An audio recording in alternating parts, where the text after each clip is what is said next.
todos, bienvenidos a un nuevo video.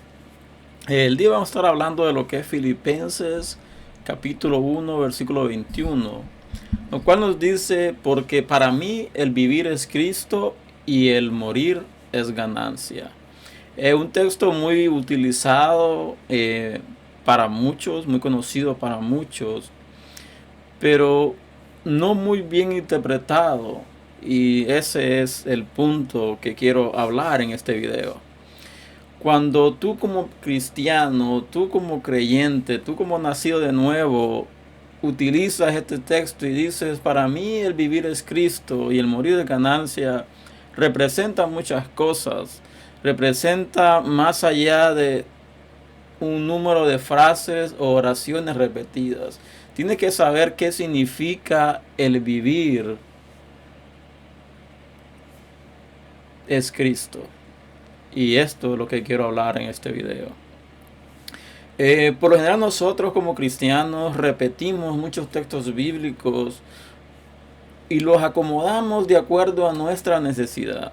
Si tú eres una persona religiosa, utiliza muchos textos de que van de acorde a tu personalidad, van de acorde a tu pensamiento, van de acorde a la forma que tú te guías. Pero la palabra dice de que debemos de ser hacedores de la palabra, más allá de oidores.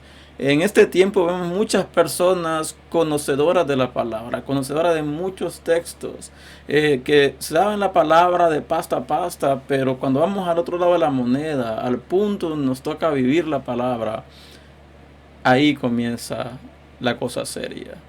Porque muchos son teólogos, muchos son conocedores de la palabra, conocedores de muchos textos, y los acoplan o los sacan de la cartera, por decir así, para utilizarlos cuando les conviene.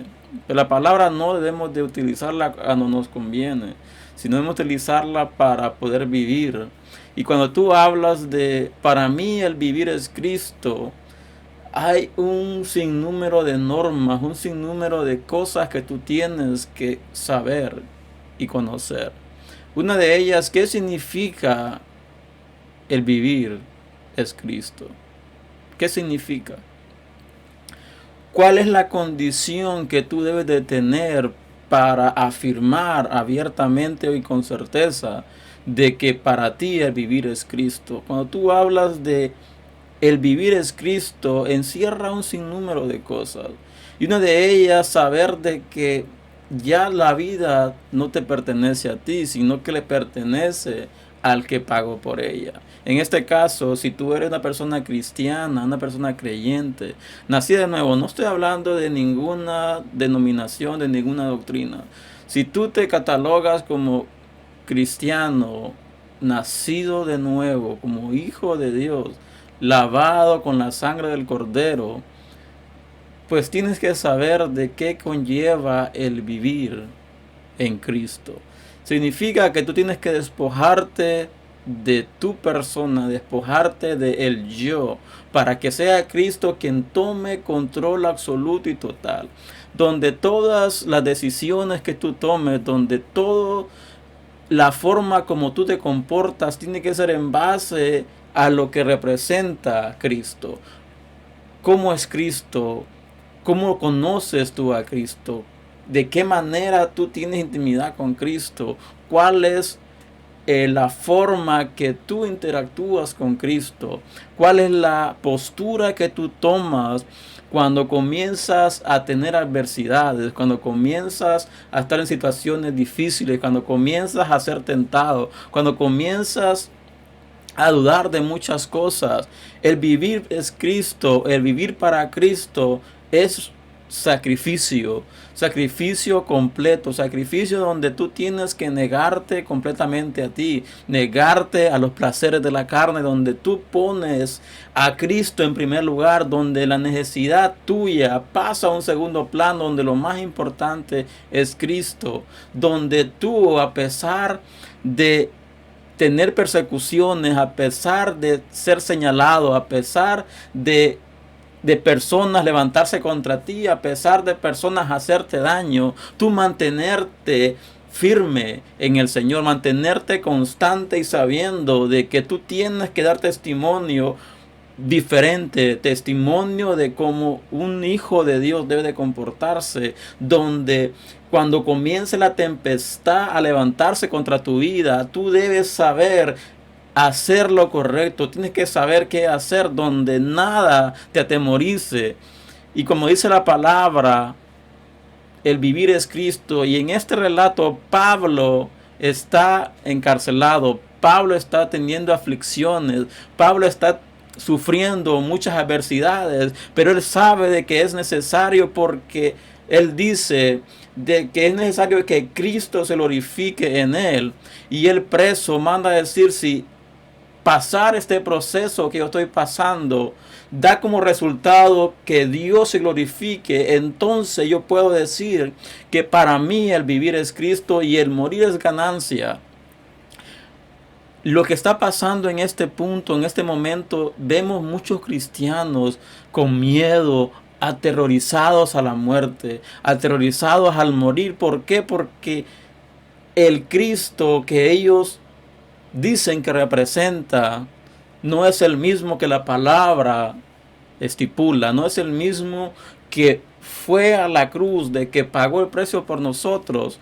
¿Por qué? Porque es un Cristo acomodado a como ellos quieren, acomodado a lo que ellos piensan, como un salvavidas. Jesucristo no es un salvavidas, Jesucristo es nuestro redentor. Y por consiguiente, nuestra vida debe ser un ejemplo vivo de lo que Dios puede hacer en las personas. Pero ¿qué pasa en este momento? Vemos muchos cristianos actuando como cualquier otra persona. Estamos en un tiempo donde ya no se sabe quién es cristiano y quién no es cristiano, porque usan el mismo lenguaje, usan las mismas frases, actúan de la misma manera de que otras personas inconversas lo hacen. Así por consiguiente, si nosotros decimos, porque para mí el vivir es Cristo y el morir es ganancia, ¿por qué estamos con miedo? ¿Por qué estamos con temor a esta situación? ¿Por qué estamos a la expectativa de que algo malo va a pasar? Porque muchas veces nuestro vocabulario expresa muchas cosas. Nosotros muchas veces queremos reflejar algo que en verdad no somos. Y este es el problema de nosotros como cristianos, porque queremos reflejar una religión, queremos reflejar una doctrina, pero no queremos reflejar al Cristo Redentor, el Cristo que nos sacó de las tinieblas a su luz.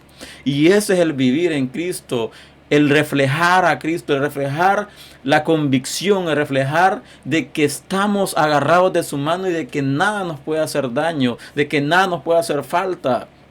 Yo siempre me pregunto, ¿por qué Dios nos tiene acá? ¿Por qué Dios está permitiendo de que pasen muchas cosas difíciles? Y yo sé de que muchas personas han hecho esta pregunta y sé de Dios, ¿por qué no me has llevado? ¿Por qué no has venido por tu iglesia? ¿Por qué? Porque yo quiero irme contigo, que esto termine, para que este proceso termine. Pero en este texto, si profundizamos bien, Pablo está diciendo, si me es posible morir, me lo haría dichosamente, pero tengo que quedarme porque es necesario de que otras personas puedan alcanzar salvación y misericordia por medio de mi persona. Pero yo anhelo irme con el Señor, pero mi carne sabe muy bien de que tengo que estar acá. Así que como cristianos debemos de perder el temor a la muerte. Si tú eres consciente de que tienes la salvación y tú dices que el vivir es Cristo, pues tiene que demostrarlo con acciones, no con palabras, porque las palabras se las lleva el viento. Así que como hijos de Dios debemos ser conscientes de que tenemos un llamado, tenemos un propósito para cumplir, y uno de ellos es reflejar a Cristo en nosotros. Y muchos de nosotros quisieran ya irse con el Señor, pero otros están teniendo miedo. ¿Por qué? Porque no están seguros dónde están parados todavía. Así que les insto a que se pongan a cuentas con el Señor y que no use los textos sin saber la profundidad de ellos, donde tienes que analizar el contexto completamente de lo que tú estás hablando muchas veces, porque muchas veces decimos cosas por decirlas, pero no creemos en el corazón de lo que en verdad dicen. Así que les invito a que sigamos adelante, que sigamos confiados en el Señor, y repito, Si tienes la convicción de que vives para Cristo, demuéstralo con acciones. Y les invito a compartir este video, les invito a suscribirse a mi canal y les veo pronto el próximo fin de semana y que Dios les bendiga.